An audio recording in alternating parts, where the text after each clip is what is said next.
Hey, all right, welcome back to Raff's Brain, a show about things that are interesting to me. I am your host, Rob Raffety. Thank you so much for tuning in, ladies and gentlemen, boys and girls, to the tens of loyal listeners of the Raff's Brain podcast, who I affectionately refer to as the Brainiacs. I am so grateful that you're here sharing your time with me today. So I have a very exciting episode. It's a bit of a departure from the norm. This is not a riffing with Raff. This is not a walk and talk. It's not a drive and jive. It's certainly not a hot yoga problems. This might be a new stream of content on the show.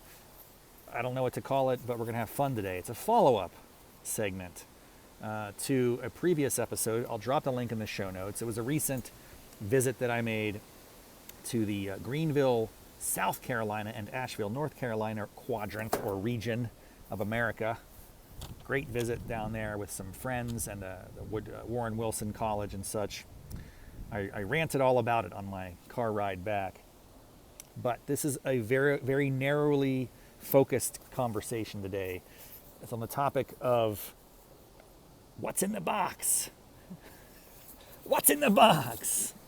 So here's the story for those of you who missed my epic return from that visit, drive and jive episode.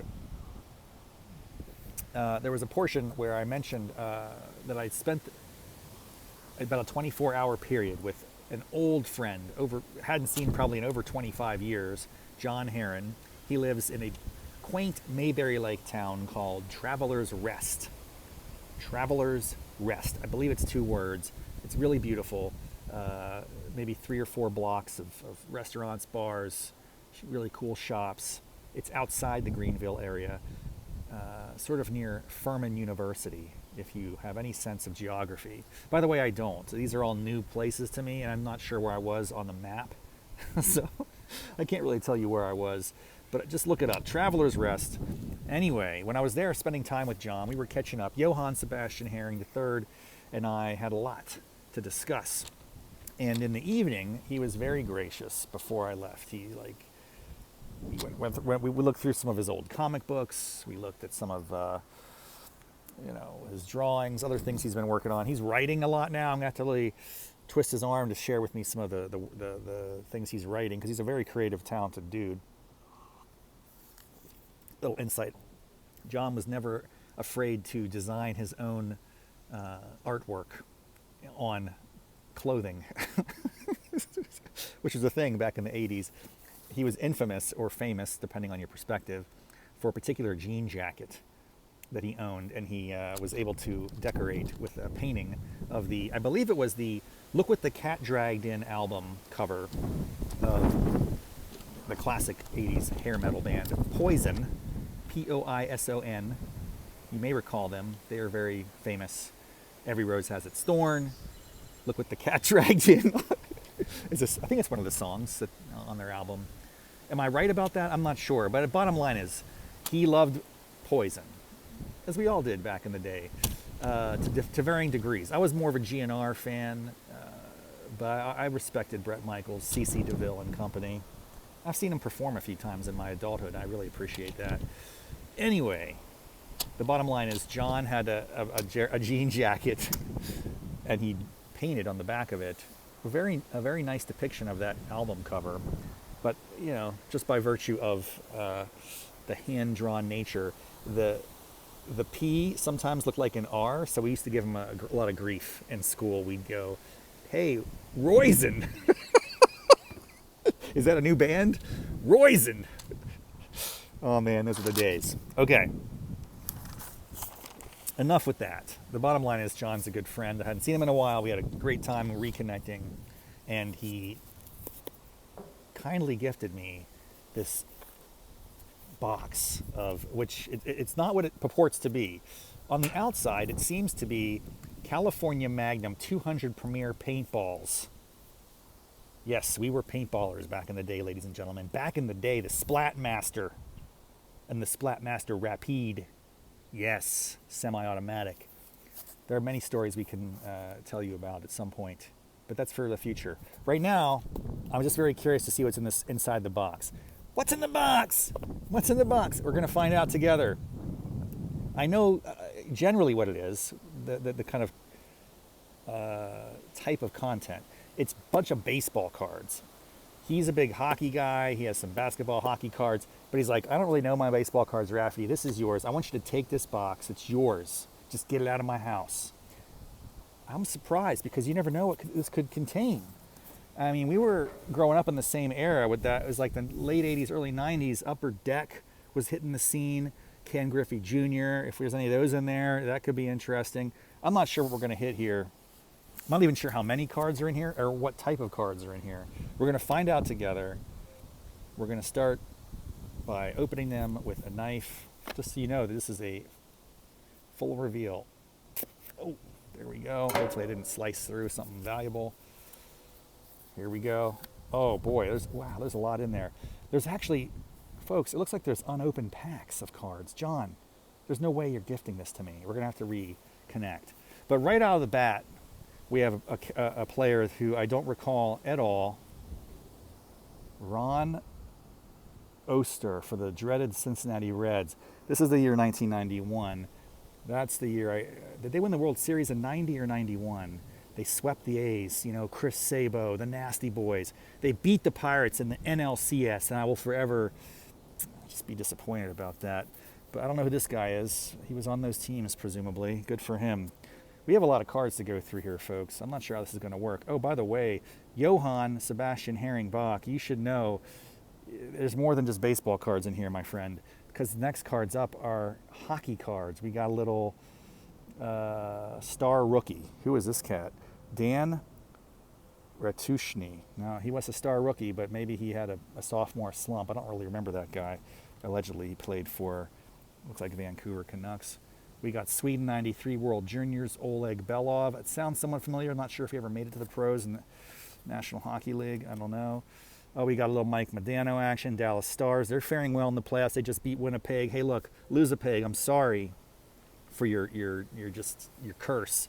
You're an excellent team. I do want to root for you. Of all the Canadian teams, that's the one I would most want to win a Stanley Cup. Someday, maybe next year will be your year. But for now, it's going to be Stars. I'm calling a Stars-Canes final.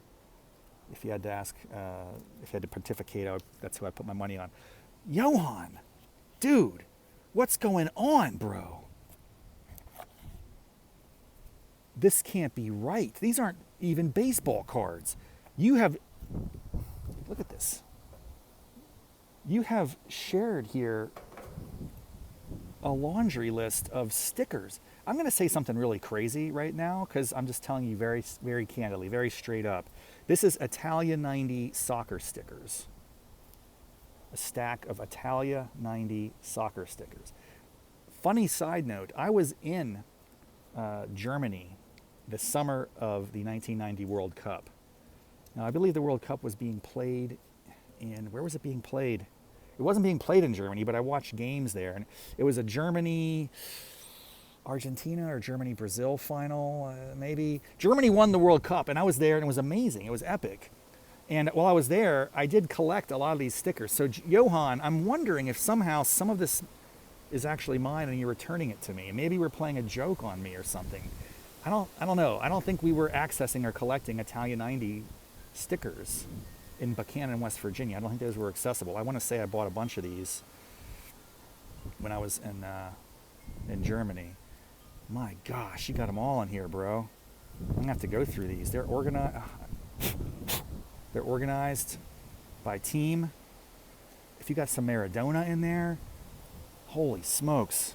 We probably have some Boris Becker. No, Boris Becker, was he the tennis player from Germany? Who were some of the big players? I don't remember, to be quite honest with you. In 1990, I don't even think USA had fielded a team in the World Cup. It was 94. It was 94. It's a little windy out here, folks, so be careful. It was 94 when America hosted the World Cup, and Alexi Lalas, and who was that goalie? Miola, I think. He was pretty solid. Bottom line is, Johan Sebastian Herring, I got more stickers. I'm going to have to go through these separately. I don't think these were ever anything that you owned personally. I'm just gonna go out there on a limb. Man, I'm scared about losing these stickers. It's so windy out today. Oh man. Folks, this is exciting because I have old, I think I have the old sticker book back home in West Virginia. If I could put together these stickers with the sticker book, and if I have a complete set, that might be worth like 50 cents on eBay. Okay, now we're getting into some interesting, we're back in the sports that I'm much more familiar with. Ooh, this is a good one, folks. The Poison Avery, Steve Avery, rookie card, Atlanta Braves. He was one of those young guns, dude. They were intense.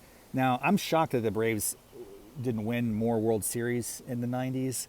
They certainly had a powerhouse team. They did win, I think, once.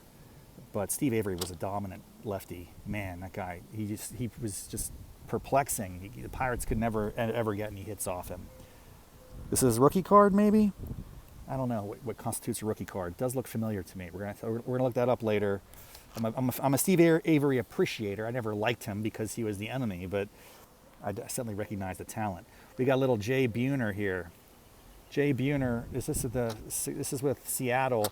Dude, this guy's ancient. By 1990, he already played 4 years. I think he was playing well into the 20 teens, if I recall. So that's kind of cool. Andre Thomas, wow. That's a good one. I thought he played for the Cubs for a while. I could be wrong about that. I might be thinking of someone else. It's quite possible. A couple more loose cards in here. Marvin Freeman. Talk about the closer of the century. That guy was solid. Right? I don't remember. Rafael Palmeiro. This is not a rookie card. It's like 5 years in, so it's not probably worth much. Ooh, we got a Roger Clemens MVP back when he pitched for the Braves, or the Boston Braves. The Boston Red Sox son.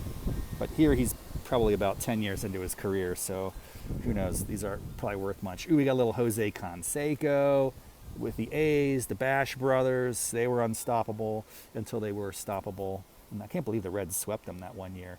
Again, this is about 5 years into his career, so probably not much in terms of monetary value, but it brings back some good memories. What else we got here? 1991 Jumbo Pack. Upper Deck 91 Jumbo Pack. It has been opened, so it looks like there might be even a mix of cards. It's not just going to be Upper Decks. It's my sense of things. So let's pull these out here. Do a little reveal. Bam! Who is this? Andre Thomas, another version. So we got two Andre Thomases right off the bat. Got a little Jack Armstrong, Bruce Ruffin, one of these shiny Minnesota Twins cards. Those are cool. Those little shiny cards. Ooh, we got a whole bunch of the shiners. Hang on, I'll show you those. That brings back some memories, folks. It's not going to be a complete set. We got the Twins. We got the Doyers. We got the Mets. Muck the Fets. That's what we used to say. Sorry, but true. We got the Pirates.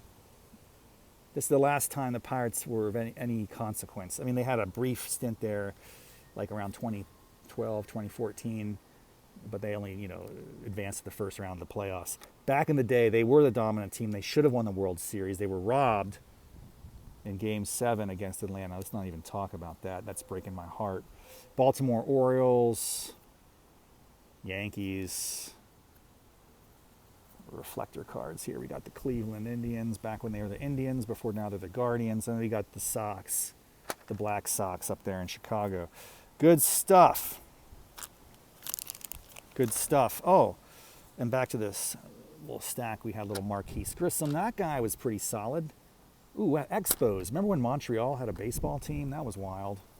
Where did they go? They went to the Nationals. They became the Nationals, I think. Wayne Edwards, Billy Ripken. That's not bad for the O's fans. Scott Sanderson, Ken Caminetti.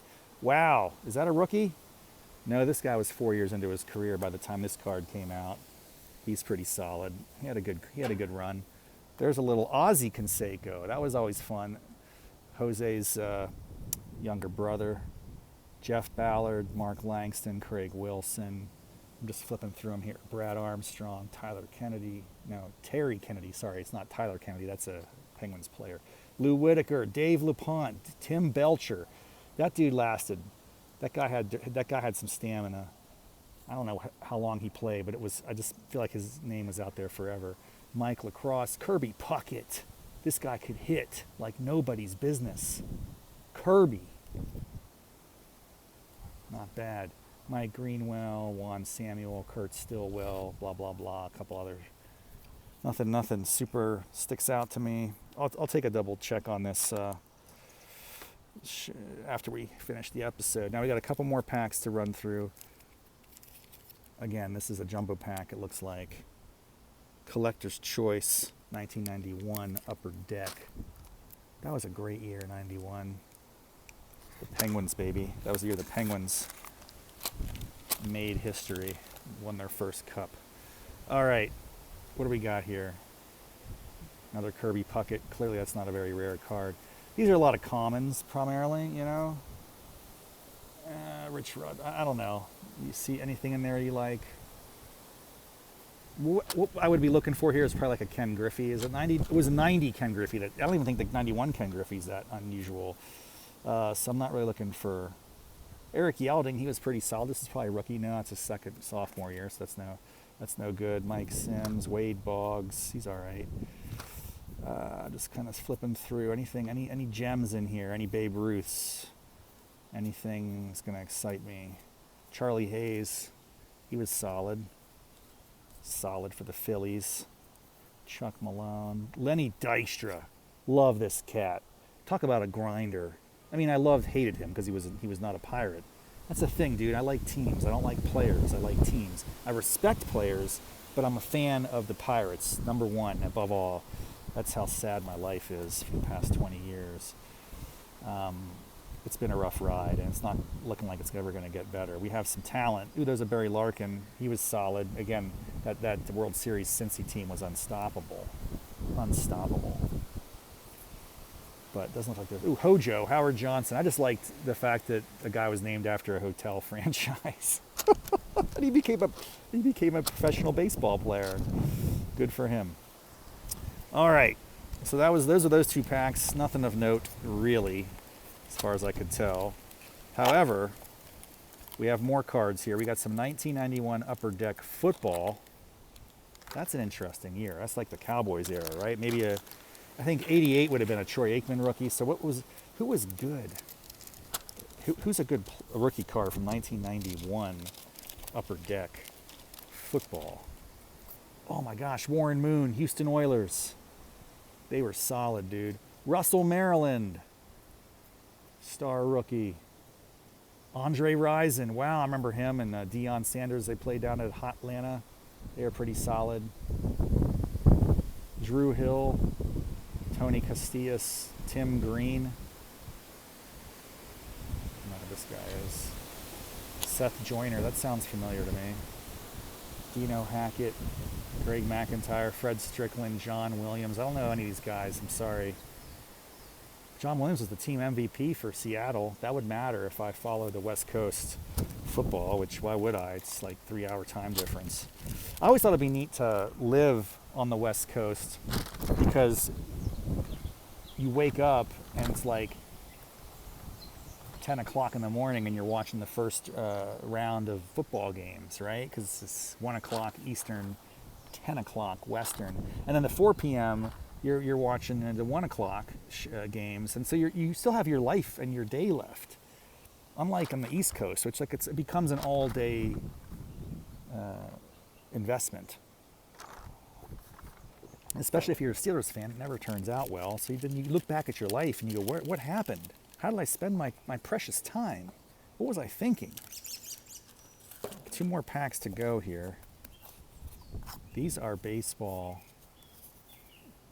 1991 Collector's Choice Upper Deck. So it's just some more baseball cards. Let's just stick through them real quick. Ooh, Dennis Eckersley. I love that cat. Sidearm. I mean, I appreciated him. I never liked him. I didn't really like the A's. I thought they were cocky. Oh, there's nothing in here. John, come on. You probably picked over these and got the best stuff out. I understand. That's what I would have done. Oh, here's a cat.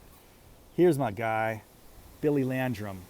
This guy was tough. He was nasty. A right-handed pitcher out of the bullpen for a really good couple of years. He and Neil Heaton, lefty-righty combo. They did some good work. I love Bill Landrum because he didn't take any, from anybody. There was this one, I don't know why this suddenly strikes me as a memory. I don't believe it's a false memory. I believe it's correct and real. But I think Bill Landrum had a bad outing one day, and someone yelled at him. This is a home game in Pittsburgh. And of course, as he's walking off the mound, getting replaced, someone in the crowd's yelling at him, some drunk yinzer.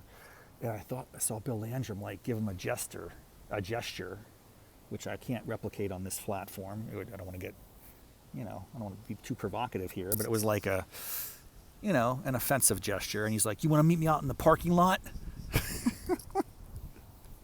Meet me out in the parking lot, dude. He was challenging a yinzer to a duel out there outside Three Rivers. That would have been something. Here's another great memory from that era. Jose Chico Leaned. No better defensive second baseman, maybe in Pirates history. I'm kind of pulling that out of my butt. I don't know if that's true. I know he won a couple Gold Gloves. The guy could not bat for anything. That was his weakness. We all have strengths and weaknesses, but he definitely wasn't the five-tool phenom. But his defense was extraordinary. He could jump. He could standing jump and dunk 2 basketballs or something. He was amazing. I really appreciated that. Chico Leaned. Chico! He's also seemed like a friendly guy. He was good in interviews, and I wonder what Chico's up to nowadays. Anybody know? Chico, hope you're doing well out there, pal. One more stack of cards. It's sometimes they bring back old timers to represent,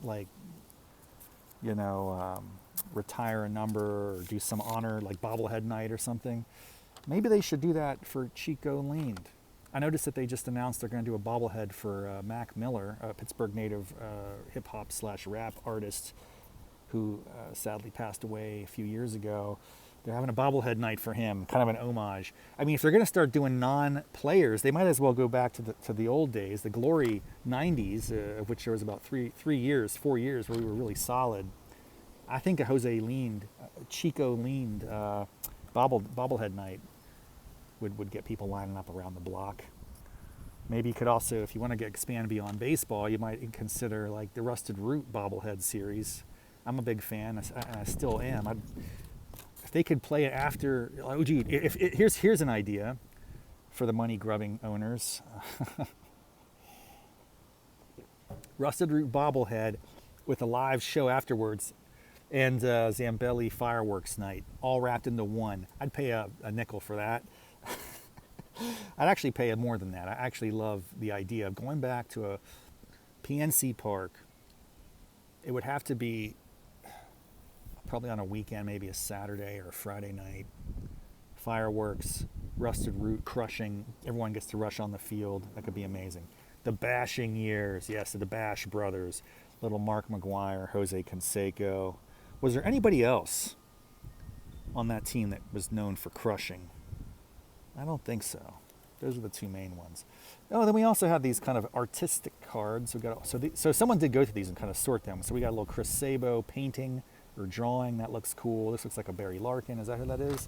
No, that's St. Louis Cardinals. It's Pedro Guerrero. You got a little Dink Parker here from the Milwaukee. You got a little Carlton Fisk. White Sox painting action. You got a little... Matt Williams with the Giants. They were pretty solid back then. Got some top prospects here. Brooke Fordyce, Reggie Sanders. Reggie had a good career. He put together a nice little run. Kurt Miller, way to go, Bucko. He didn't really pan out in the long run, but hey, it's all right, man. He made it to the show. How many other people can say that about themselves? Not many. Kevin Belcher, Dan Pelletier, Jeff Conine, Berard Gilkey, Charles Nagy, Chuck Nagy. I feel like he had a good pitching career, if I remember correctly. Mike Gardner, Dave Parker, a couple more. Ricky Henderson. That guy could run the bases like nobody's business. And that's it. That's all the cards, my friends. That's all the cards. What I didn't get to is those stickers. I'm going to have to go to those stickers separately because... First of all, they're divided by country and team, and I'm not to really remember, who are these players? Who were the big names back then in 1990? who would I look to as a dominant? Whoa, the Soviet Union had a team? USSR had a team in the 1990 World Cup? I had no idea. That's wild. Wonder where those cats are now. Ooh, they had the whole team shots here too. This is good stuff. I can't wait to go through these stickers. And I'll maybe post some photos of those on Instagram or something, at Rob Raffety. That's where you can find me on all the social channels. You can follow me to your heart's content. But in any event, that wraps up the mystery box reveal episode of Raff's Brain. I'm so grateful that you joined me, and I'm so appreciative for Johan Sebastian Herring III and his gracious gift of these cards, which I'm going to sort through and return to him the most valuable ones. There's no way I'm taking anything that's not that's worth a lot of money. That would be inappropriate. Our friendship cannot stand for that injustice. So stay tuned, Johan. I'm going to be mailing you some of the more valuable cards in here. Although I don't think there are many. Sorry, there's no like hidden gems. We didn't find that, Ken Griffey Jr. gold nugget. Thanks, folks, for joining me. We'll see you next time on Raff's Brain. Until then, stay safe.